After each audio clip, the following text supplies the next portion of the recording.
All right. Now we'll move on to order of operations. Order of operations is vitally important no matter what level of math or science that you're in. Getting order of operations correct is extremely important. So let's take a look at it. So what is it? So given an expression, one applies algebraic operations in a specific order, first, second, third, so on. You may have learned PEMDAS, but PEMDAS leaves out a critical operation. So we're going to use a different order of operation called GEJMDAS, which I think is a little more descriptive. Becoming an expert at GEJMDAS is vital in any mathematics. Without GEJMDAS proficiency, a student will commonly get incorrect answers, even if the new mathematical concept is completely understood. So let me put here PEMDAS right here. So in PEMDAS, P refers to parentheses, but the reason why I don't want to just use PEMDAS is because you may see more than parentheses. Besides parentheses, you'll see brackets and you'll also see braces. So instead of using P for parentheses, it's better, I think, to use G for groupings, that there's different grouping symbols that you could use. So that's the reason, one of the reasons why I like GEJMDAS. Next, versus PEMDAS is E, which stands for exponents. That too is the same with GEJMDAS. And you'll see with PEMDAS, we have MDAS. And just like in GEJMDAS, we've got MDAS. That stands for multiplication, division, addition, subtraction. That is still the same. But what's different is this letter J, which stands for juxtaposition. And juxtaposition is what is an implied multiplication or multiplication without a multiplication symbol. So let me kind of tell you why, that is important. Kind of browsing on the internet, catching a YouTube video that kind of came up. There was this equation saying that this had everyone confused and no one really knew how to solve it. And the problem with this was it was kind of debatable as to whether you were supposed to divide first or multiply first. So, you can see here this 2 next to the parentheses, that is going to be implied multiplication. And when you look at GEJMDAS or even PEMDAS, you can see that the order of operations goes down so that first, you do everything inside grouping symbols. Second, you do exponents. Third, juxtaposition. Fourth, multiplication. And fifth, division. So, typically multiplication and division can be done at the same time. It isn't really very strict as to whether you do it fourth or fifth. And so that's why this was kind of confusing. It's like, well, do I divide first or do I multiply first? Because if I'm reading left to right, I should divide first. But typically, in science, the operation that comes ahead of multiplication and division is this idea of juxtaposition or implied multiplication. So you typically wouldn't write something like this in the first place because it is questionable and kind of debatable. If you were strictly looking at PEMDAS. According to, GEJMDAS, you would treat this implied multiplication to happen first, and then this division second. So this instead would look something like this. So after, doing what's in the grouping symbols to add 1 plus 2 to get 3, you would then multiply 2 times 3 because of this juxtaposition in order to get 6, which will leave you with an answer of 1. If you didn't use GEJM-DOS as order of operations for this, and instead you used PEMDAS, then you would do this division first. So 6 divided by 2 would get you 3. So that would get you 3, and you're still left with 1 plus 2, which would then be 3 times 3, and that gets you 9. So you get 9 if you use PEMDAS. You get 1 if you use GEJM-DOS. So this is kind of what caused a lot of controversy, on the internet. And so, it's usually helpful to just first write things so that there isn't any question in the first place. This might be more indicative of kind of sloppy mathematical writing. Instead, be really clear what you are trying to communicate or get across as a mathematical operation. If this is what you're trying to represent, and you want someone who is familiar with PEMDAS to understand that this is the way that you want things to be done, then put everything in the denominator inside of a grouping symbol. And that'll tell the person I'm supposed to do everything in the denominator first before I divide that into 6 in my numerator. Or for somebody that's following GEJM-DOS and they're using juxtaposition, you could get away with writing something like this instead. If this is what you intended to happen, where you take 6, divide by 2, and then you multiply it times all this, then with PEMDAS, this is what you would write to kind of indicate that. If you're writing to somebody who understands juxtaposition, then you'd want to write it this way in order to be clear that you're going to be dividing 2 into this product here in the numerator. So let's look at some examples of applying GEJM-DOS to some expressions. So let me write GEJM-DOS here.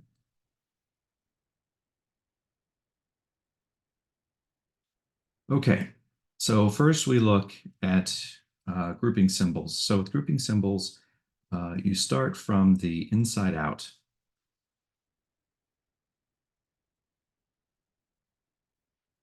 So our first grouping symbol that we have is going to be these brackets that we've got right here on the inside. So that tells us we want to do whatever mathematical operations there are inside that innermost pair of grouping symbols.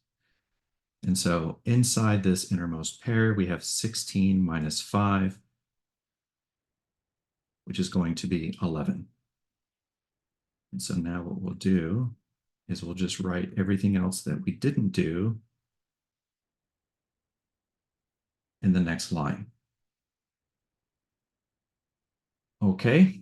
Now on this innermost grouping symbol, which are the brackets with the 11 on the inside, there's nothing more we can do with that 11. So still working from the inside out. Now we've got this addition right here, and we have this subtraction inside this other pair of grouping symbols, which are these braces. And so inside these braces, we have addition and subtraction, but addition and subtraction comes later in the order of operations. What we do have is we have juxtaposition. And where we have juxtaposition is right here with the 2. So this 2 is being implied that's going to be multiplied by 11 inside the brackets. So that's what we'll do next.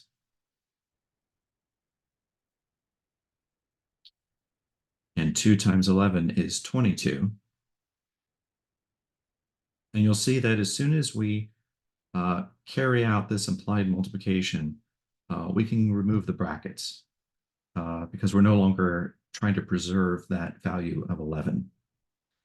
All right, so now inside of these braces, we've got 13 minus 22 plus 4. And so addition and subtraction are pretty much like on the same level. We can kind of do either one um, first or last. I'm going to go ahead and just do the addition first. So I'm going to do 22 plus 4.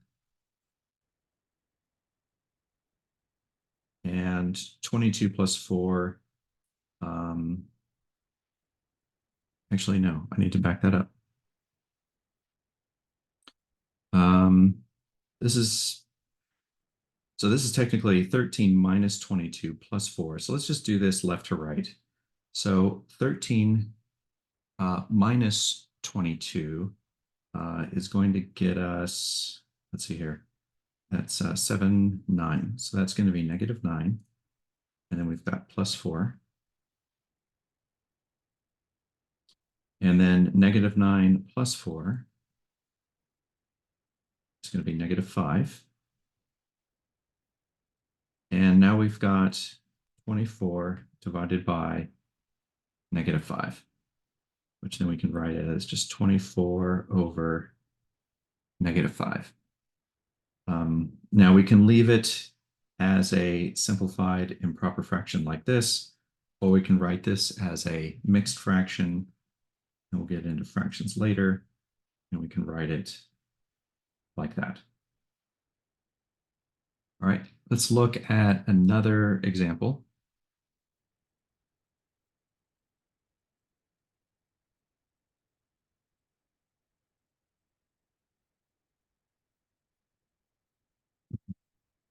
Okay, so this is not an expression, this is an equation. And it's an equation because it has this equal symbol. And on either side of the equal sign, we have expressions. And this one kind of throws us for a curve because in the previous example, when we looked at these brackets here, we did 16 minus 5. Those were like terms, so we could subtract them. But here in this example, when we look inside this pair of parentheses, which are the innermost grouping symbols, we have 60 minus 1. Now, 60 and 1 are not like terms, so we can't subtract them. Likewise, here on the right-hand side, we have these parentheses, and 4 minus 10d, we can't subtract them because they are not like terms. So what we can do instead is we can use what's called the distributive property. And the distributive property says that we can take this value on the outside of parentheses and distribute multiplying it by both terms inside of the grouping symbol. So we can take 2 or negative 2, multiply it times 60 and by minus 1. And then we can also take this 11 and multiply it times 4 and multiply it times minus 10d. And when we do that distributive multiplication, that'll get rid of the grouping symbol. So let's kind of carry things down. So we've got 5 bracket 9. All right, then negative 2 times 60. So we've got, let me put plus negative 2 times 60, and then plus negative 2 times negative 1. And then we've got this right bracket. So this is everything on the left-hand side of the equal sign is right here. And so you can see I multiplied negative 2 times 60. So negative 2 times 60, and negative 2 times negative 1 is right here. Negative 2 times negative 1. Okay, equal sign is staying.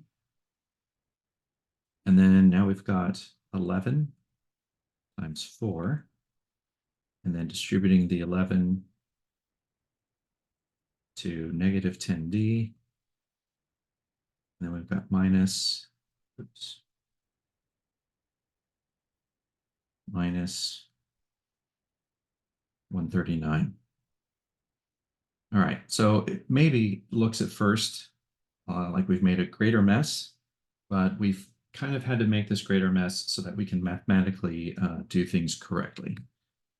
So now let's go ahead and look at what we've got inside of these brackets. And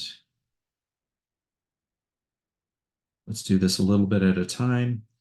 So negative 2 times 60 is going to be negative 12d. And negative 2 times negative 1. So whenever you have a negative times a negative, it'll be a positive. And so that's going to be plus 2.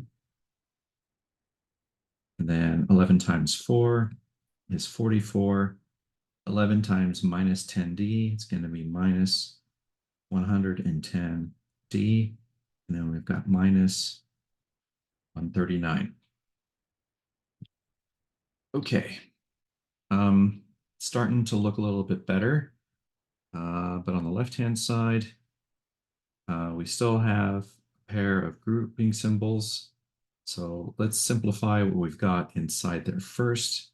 And so what we have to do is combine like terms. And the like terms that we have are going to be 9 and 2. 9 and 2 are considered a like term to negative 12d.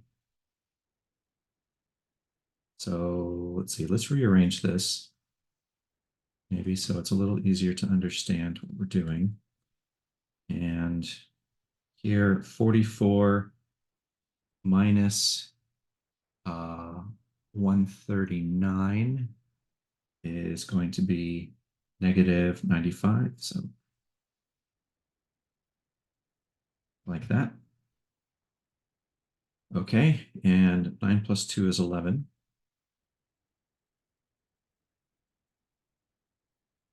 And we've got minus 110d minus 95. There's kind of nothing we can do on the right-hand side just yet. These two terms are not like terms, so we can't do anything with them. We have to kind of wait and see how things on the left-hand side settle out. So let's apply this distributive property again. So we've got 5 times negative 12d, which will get us negative 60d. And then 5 times positive 11 will be a positive 55.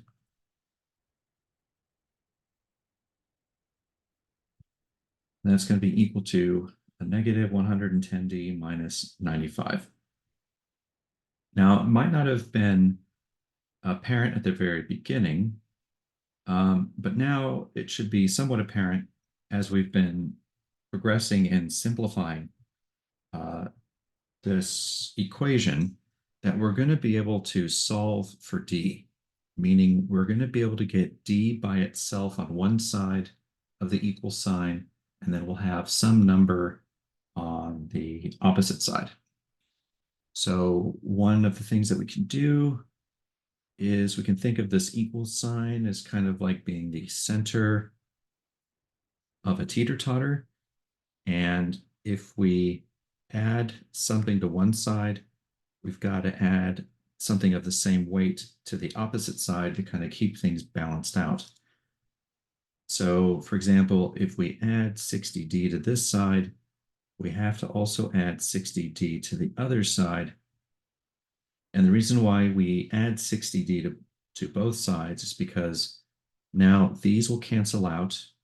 A negative 60d plus 60d will be 0. And we're left with only 55 here. And then negative 110d plus 60d will be negative 50d. And then we've got minus 95. Now we can add 95 to both sides. Negative 95 plus 95, That'll add up to 0, leaving us with just minus 50d on the right-hand side.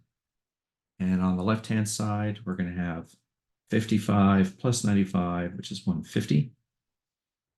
And now to get this d by itself, okay, d is being multiplied by negative 50.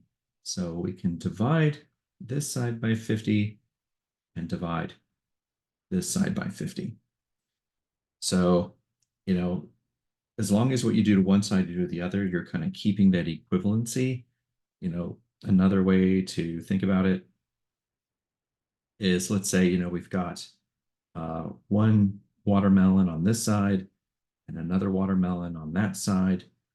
And if we were to cut this watermelon in half and get rid of that half of it, we would also have to cut this one in half in order to keep the weight balanced. Okay, so instead of kind of dividing this side by 2 and dividing this side by 2, we're dividing both sides by negative 50. And as long as what we do to one side we do to the other, we keep that equivalence here, just like the equivalence of weight on a teeter-totter or a balance. So negative 50 and negative 50 will cancel out, leaving us with just d. And then we've got 150 divided by negative 50, which will actually just be negative 3. Okay, so this original equation that we started with at the top, all of that finally simplifies down to d being equal to negative 3. All right, so those are 2 examples. This third example is a think pair share. This is for you to do on your own and to try and figure out.